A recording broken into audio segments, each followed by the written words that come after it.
Hoje eu vou montar elenco do Chelsea de Enzo Maresca, um vídeo bastante pedido aqui no canal e hoje eu tenho motivos para isso, né? Porque ele usou uma nova formação na final do Mundial de Clubes, o 4-3-3. A gente bateu o Paris Saint-Germain com essa formação, então hoje eu vou montar um elenco para esta formação em específico. E também o Chelsea tá muito ativo hoje no mercado, cara, e fez contratações que mudam o nível do elenco. Então a gente vai conversar sobre esse elenco novo, né? Será que a gente ainda precisa de um centroavante? Com a chegada de João Pedro, com a chegada também de Gittens na ponta. Será que ainda a gente precisa de um ponta novo? Será que a gente precisa de um goleiro depois da atuação de Robert Sanches? Tudo isso vai ser conversado aqui no vídeo de hoje. Espero que vocês gostem. Pra quem não me conhece, eu sou o Corvo, apresentador desse canal. Seja muito bem-vindo ao Plano Blues. E acreditem, cara, o Mundial de Clubes ele foi mais importante do que vocês imaginam. A vitória do Mundial de Clubes foi muito importante também financeiramente. Por quê? O Chelsea tinha gastado muito dinheiro nas últimas janelas. Muito dinheiro mesmo. Não é brincadeira. Provavelmente o time que mais gastou nas últimas janelas foi a gente. A gente também vendeu bastante, mas não é o suficiente pra conter os gastos. Os gastos foram muito maiores do que as vendas. Então o Chelsea tá devendo uma grana, né, que toda janela vai ter que ir pagando aos poucos, e também precisa continuar contratando porque o elenco ainda não estava bom. Então nas últimas janelas rolou muito esse movimento, onde o Chelsea vai comprando e vai vendendo um pouquinho ali, mas não vai quitando a dívida. Então o Chelsea precisava de grana entrando. A vitória do Mundial de Clubes fez muito dinheiro entrar. Dizem que foi mais que ganhar uma Champions League, né? Tem uma galera que fala isso, não sei exatamente, não foi olhar os dados exatos ali de quanto valeu cada coisinha pra ver se realmente foi isso, até porque a Champions ela mudou e agora ela dá mais dinheiro do que antigamente. Enfim, cara, eu teria que fazer o cálculo certinho. Então o Chelsea foi campeão, ganhou o máximo de dinheiro possível, ganhou um título incrível e isso salvou bastante financeiramente o clube pra numa próxima janela a gente tá bem mais saudável. E talvez nessa janela seria o mesmo que rolou naquela janela de Pulisic, né? Vocês lembram da saída de Pulisic? Foi uma janela onde a gente pegou boa parte do elenco e saiu vendendo sem parar. Porque se não vendesse, a gente ia tomar punição. Precisava vender imediatamente, tava devendo muito. Então o Chelsea teve que fazer o máximo de saídas que conseguia. A gente imagina que, por exemplo, nessa janela o Chelsea teria que fazer o mesmo movimento, só que hoje não precisa, não é necessário mais, porque a gente ganhou muita grana. Então, o Chelsea se salvou financeiramente ganhando esse título. E outra coisa muito importante é a nova formação, cara, porque o Chelsea sempre usou 4-2-3-1, que ia pra 3-2-4-1 ou 3-1-5-1 na fase mais ofensiva. Era problemático, eu já tinha falado aqui no canal, a gente viu durante a temporada quando a gente sofreu com isso aí em alguns jogos ali. Muitos jogos a gente acabou ganhando no milagre ali, no individualismo de Palmer, no individualismo de Caicedo salvando na parte defensiva. Depois que Chalobah chegou também, começou a ter umas salvadas muito grandes do zagueiro, né? Ele lendo umas jogadas bem difíceis e bem complicadas, assim, que a maioria dos zagueiros não ia conseguir fazer. Coloco muito na conta do individual. E o bom dessa nova formação é que talvez a gente não dependa mais do individual. E sim, era um problema. É um problema. Quando um treinador só tem um plano, né? É uma crítica que é feita a muitos treinadores, como por exemplo Maurício Sarri. Sarri é muito criticado porque o Sarri Ball só tem um caminho.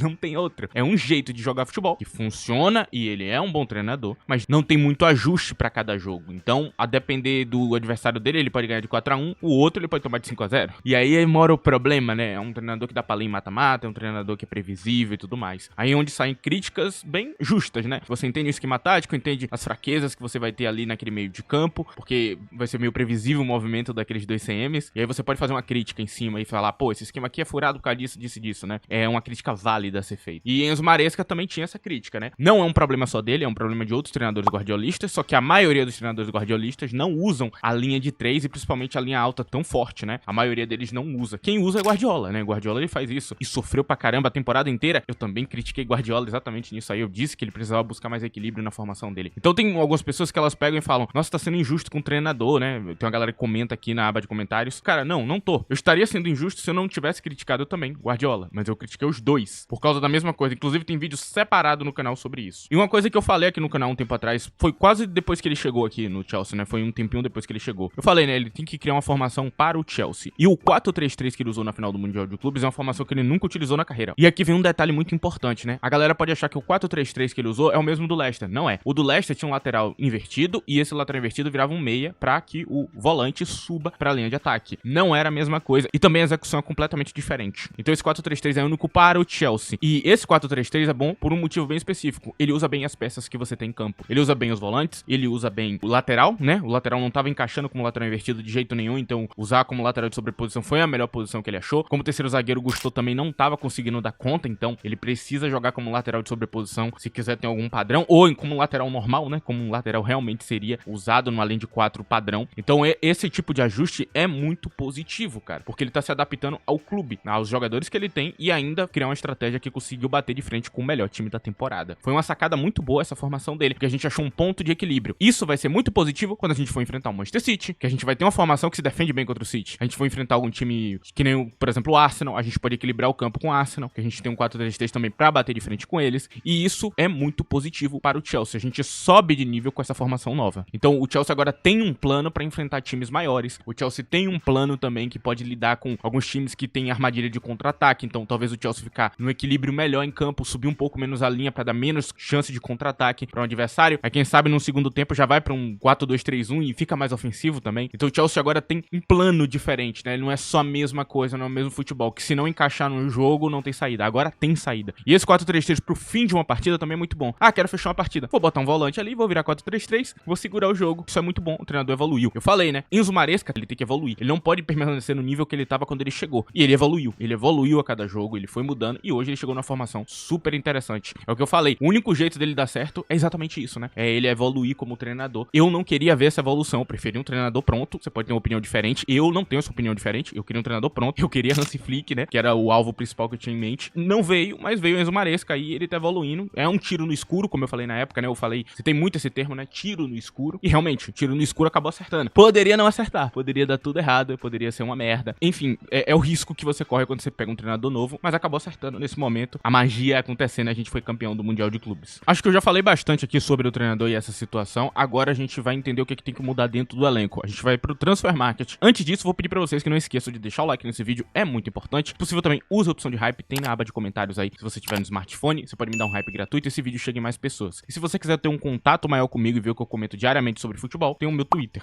@ddcorvo tá aí na tela. Lá eu comento futebol diariamente, notícias de mercado, tático e qualquer outra coisa. Vai ser tudo por lá de uma maneira mais rápida. Bom, cara, a gente tá aqui dentro do Transfer Market. Aqui a gente tem o elenco do Chelsea. Em primeiro lugar, a gente fala dos goleiros. Eu acho que o único goleiro hoje que tá pronto pra jogar mesmo é Robert Sanchez. O resto tem problemas. Jorgensen, em primeiro lugar, cara, ele é um goleiro que ele é muito bom defendendo, mas com os pés tá apresentando muito pouco. Essa temporada foi problemático, eu reclamei disso em padrões aí dos jogos. E o treinador, inclusive, chegou a reclamar disso em entrevista, né, sobre esse goleiro. Então entendam que é um goleiro que não tá executando 100% do que ele deveria. Tá executando metade do papel dele. Por isso que ele não vai ser titular de jeito nenhum, cara. Apesar de Sanchez estar falhando muito, Sanchez é o único que consegue entregar 100% da posição. Apesar de entregar também o jogo.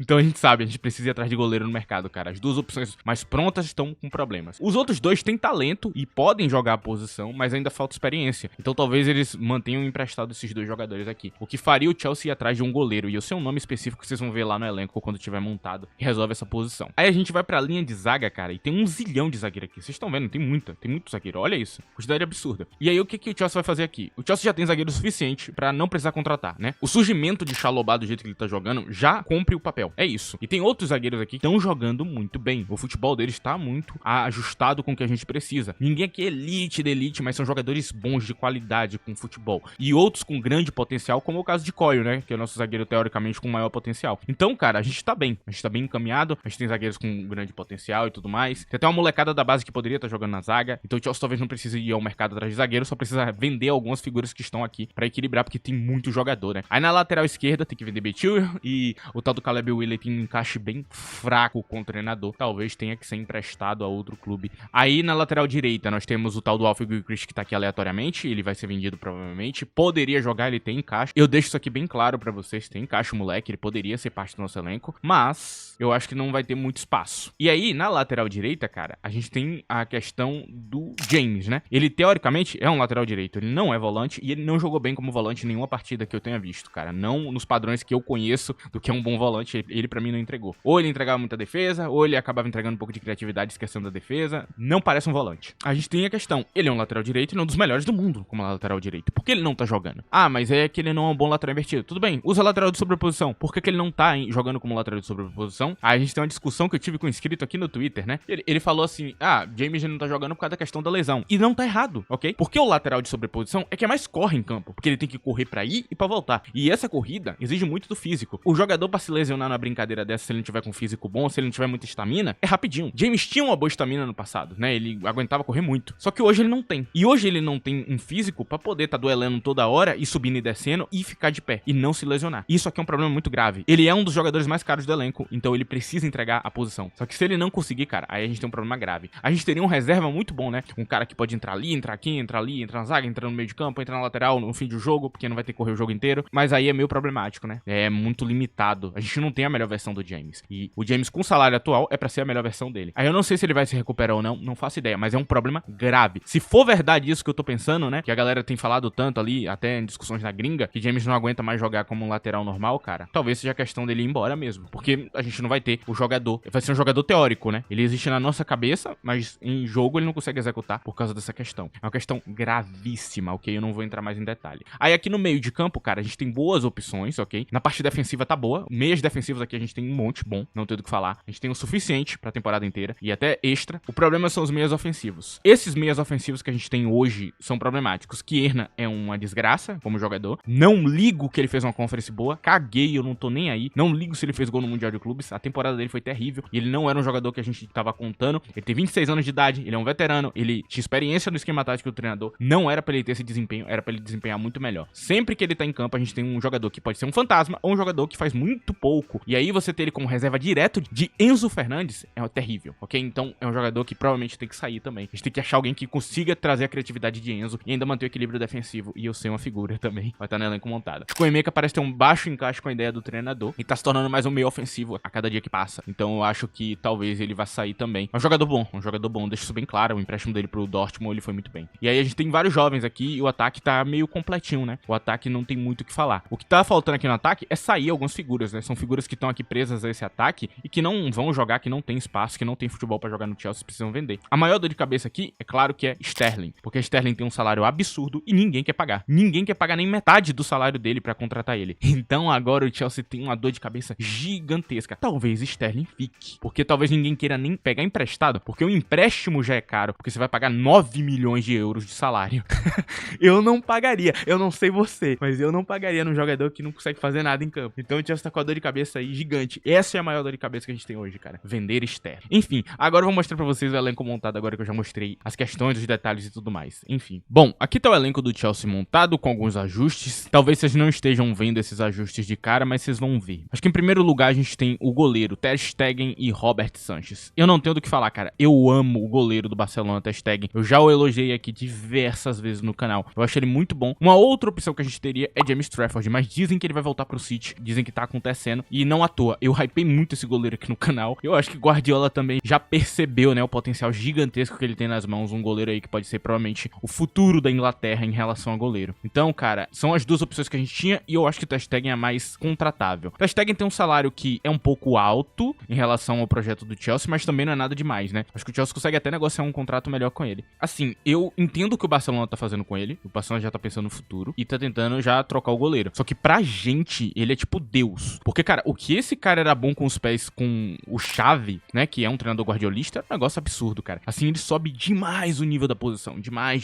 Joga sob pressão de uma maneira incrível. É um cara que tem uns passes, assim, brilhantes, uma visão de jogo brilhante. Todo jogo, não era um jogo só. Todo jogo ele achava passes muito difíceis de longe. Conseguia ligar defesa-ataque em segundos. É um goleiro, assim, que sobe muito o nível da posição, cara. Se ele voltar minimamente bem de lesão, ele vai ser um excelente número 1 pra gente, cara. Então, eu traria Ter Stegen, cara. Assim, é uma opção muito boa. E Sanchez continua como número 2, porque ele mostrou muito no Mundial de Clubes. Na zaga nós temos Chalobah e Wesley Fofana na direita. Na esquerda nós temos Levi Coyle e Tosin Adarabioyo. Aqui a gente tem um ponto interessante. Faltou Renato Veiga aqui, né? Você pode pensar, pô, Renato Veiga não deveria continuar. Eu acho que sim, porque ele foi muito bem no empréstimo dele à Juventus, como zagueiro. Então ele poderia ser um cara até pra botar Coyle no banco, né? Não duvido, que ele mostrou um potencial bem grande ali. Mas dizem que ele vai sair. Então já pensando nisso, eu tenho esses zagueiros aqui. Lembrando, tanto o Tosin quanto o Chalobah jogam dos dois lados. E Chalobah foi uma salvação durante a temporada, cara. Ele veio e mudou o nível da zaga. A gente tinha um zagueiro que garantiu os jogos, cara. Que fazia da vida do nosso goleiro tão problemático muito mais fácil, né? Se a gente deixou de tomar gols, se a gente deixou de falhar em alguns momentos, é por causa desse cara. E criativamente ele foi muito bem. Ele superou Coyle em praticamente tudo, cara, durante a temporada. Isso é muito bom, né? Ele surpreendeu as nossas expectativas. É um dos melhores zagueiros pra mim da liga. E tá evoluindo e tem mais pra entregar. Pra mim é só manter o que a gente já tem hoje, que a gente tá muito bem encaminhado na zaga. E Tosin também foi essencial em muitos jogos. Mostra um desempenho muito bom. Não é elite do futebol, mas é um jogador de extrema qualidade. Na lateral esquerda nós temos Cucurella e Jorel Rato. Esses são os nossos laterais esquerdos. Não tem muito do que falar. Cucurella é um dos melhores laterais do mundo da atualidade e Rato é um potencial muito grande jovem, cara. E assim, ele tem um físico muito bom, é interessante, também sabe jogar bem futebol moderno, tem padrões assim de jogador moderno que a gente pode usar em mais posições. Quem sabe futuramente ele joga até como um lateral de inversão, jogar lateral de sobreposição, enfim, pode ser que seja um potencial. Ele também pode jogar na zaga, então é mais uma opção da esquerda da zaga. E é isso, cara, é um jogador que completa o nosso elenco com uma excelente contratação. E aqui na lateral direita, aqui vocês veem a primeira mudança de fato, é o lateral brasileiro Wanderson, que vem do Mônaco. Na reserva dele tem um tal do Malu Gusto. E por que eu escolhi Wanderson especificamente? Porque, cara, ele tem uma estamina muito boa, ele joga nas duas laterais, ele sabe cumprir o papel tático de lateral de sobreposição, ele fez isso na seleção brasileira, quem assistiu os jogos viu que ele tava fazendo exatamente isso aí. Então, cara, eu não tenho do que falar, cara. Ele sabe atacar o espaço ofensivamente, tem uma chegada à frente interessante, marca muito bem, mantém o equilíbrio defensivo, se posiciona bem. Então, cara, é um lateral que vai saber fazer o papel e tem estamina pra poder ficar correndo igual um maluco. Tem um físico bom também, ok? Não tem problemas físicos que sejam aparentes assim. Então, cara, pra mim é perfeito pra posição, cara. É um cara que vai conseguir cumprir esse papel aí. Já é um nome que eu penso há muitos anos no Chelsea, cara. Assim, eu vi ele como reserva de James até Gusto chegar, né? Aí Gusto chegou e eu mudei de ideia. Falei, já trouxeram, então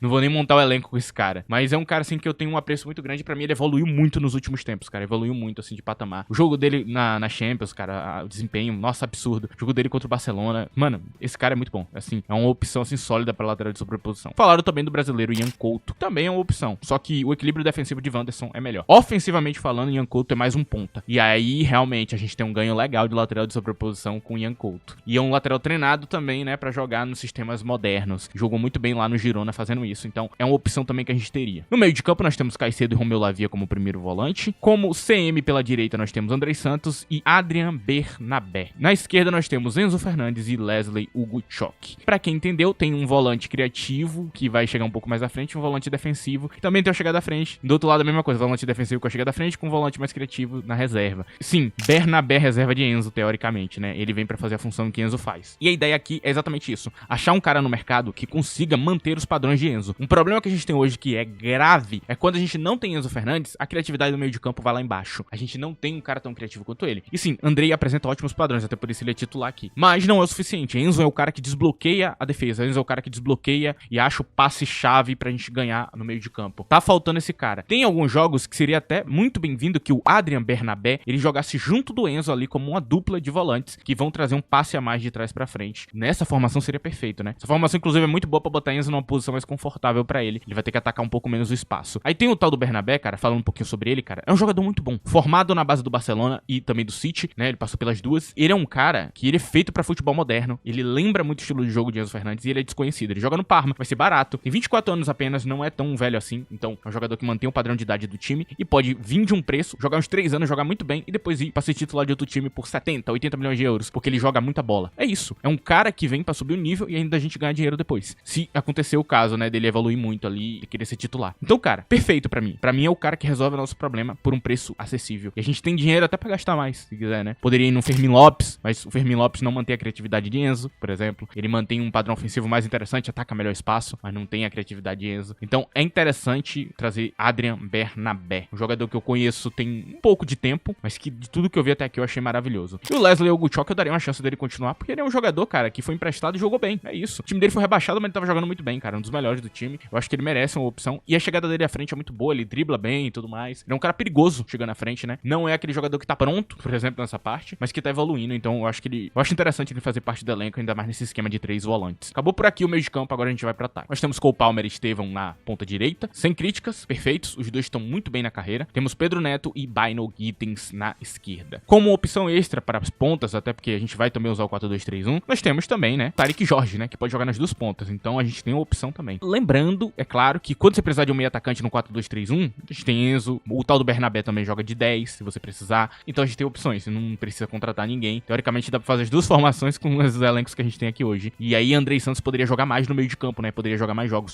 que eu quero que aconteça, né. Eu quero que Andrei faça parte do meio de campo regularmente, ok? Porque é um jogador muito bom, merece oportunidade. Por último, na camisa 9 nós temos João Pedro e Lian Delap, sem modificações nessa parte. João Pedro traz uma criatividade extrema, Delap mantém padrões muito parecidos. Eu gostei muito da criatividade de Delap no Mundial de Clubes. Ele não me apresentou tanto na chegada à frente do gol, ele não me apresentou tanto na pressão, na defesa, mas na criatividade eu achei ele bom pra caramba. Muito competente, ainda sendo um homem de centralização. Gostei demais de Delap na pré-temporada em vários detalhes. Alguns outros eu não gostei tanto e talvez seja uma questão de tempo pra ir refinando ali até ele se tornar esse jogador. E bom, cara, agora eu vou explicar um pouco o esquema tático, agora que eu já falei todos os jogadores, né? Basicamente, como é que funciona? A gente tem o lateral que sobe, né? Ele fica mais ou menos aqui quando o Chelsea tá construindo o jogo. E aí forma aquele trio de defesa, é claro, né? Aquele trio bem comum ali de defesa armando o jogo. Aí nós temos um volante que fica fixado aqui, né? Esses dois volantes que vão estar mais ou menos aqui pela construção do jogo. Aí, quando o adversário vai fazer um contra-ataque, esse volante desce pra linha e esse aqui desce pra outra linha aqui pra fechar o espaço. E o lateral de sobreposição sobe, né? A gente tá com a linha de ataque e faz uma conversação legal aqui com o Palmer. O 9 pode participar da conversação aqui e da conversação também com o ponta daqui. Então ele pode participar dos dois jogos e por aqui a gente tem o CM ofensivo, né? Que se torna ofensivo na fase de ataque. E o padrão normal que vem acontecer nessa formação é esse aqui, né? Palmer ganhar o jogo mais por dentro, ter o lateral que vira ponta, o outro ponta vem pra cá e a gente tem um outro cara aqui por dentro formando um 3-2-4-1. Basicamente é isso. Um ponto muito positivo dessa formação é que Palmer ele pode explorar a direita do campo do jeito que ele quiser, ele tem bem mais linha de passe. Então, Palmer pode construir com muito mais calma, ganhar o lado do campo, Palmer pode conversar com o 9 aparecer na cara do gol. Então, é muito interessante pra Palmer, né? Essa formação prioriza muito bem o jogo dele, ele tem bem mais liberdade pra fazer coisas que antes ele não tinha. É interessante demais essa formação, torna um imprevisível a direita do campo. E esse volante aqui, ele fica mais baixo em campo, né, pra manter o equilíbrio defensivo, e ele sobe de vez em quando. Então, o 3-2-4-1 acontece bem menos do que seria em outra formação. Eu amei esse esquema tático, cara, eu gostei mesmo dele. E aí, na defesa, que o maior problema, né, que eram os laterais que ou eles ficavam muito espaçados, ou eles ficavam muito por dentro, deixando lacunas em campo, agora pode ser preenchido. E a gente via muito isso no jogo do PSG, né? Esses dois volantes que ficavam mais fixados, eles corriam pra trás ali pra buscar o espaço e buscar a corrida dos jogadores. Lembrando que também nós temos James pra poder jogar de lateral de sobreposição, na zaga como terceiro zagueiro e até no meio de campo ali como opção pela direita do meio de campo. É isso, cara. Essa é a formação, esse é o esquema tático, esse é o meu pensamento. E pra mim, com essas adições, o Chelsea pode se tornar um time que pode disputar o título da Premier League, cara. Com essas duas formações, a gente sendo um pouco mais maleável nos duelos, pra enfrentar times maiores e tudo mais, eu acho que o Chelsea pode se tornar um time muito poderoso. E isso aqui pode ajudar, né? Esses jogadores, junto desse esquema tático diferente e do outro junto, a gente pode pontuar bem mais e disputar o título de fato, né? Eu começo a acreditar que é possível. Essa formação mudou tudo pra mim. E eu acho que ele deveria usar ela muito mais vezes daqui pra frente. Espero que aconteça. Talvez não aconteça, né?